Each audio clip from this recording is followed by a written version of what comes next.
बाई हो काय मी रस आणलाय. आवडतो का तुला? आवडतो की. आवडतं ना? जेवली का तू सकाळी? जेवली. सांगायचे विसरले जाताना.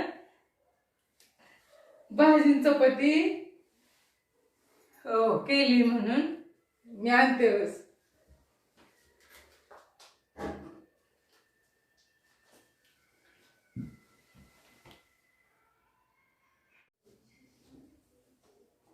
एक रस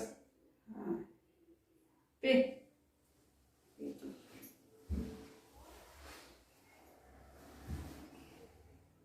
या रस प्यायला सर्वांनी.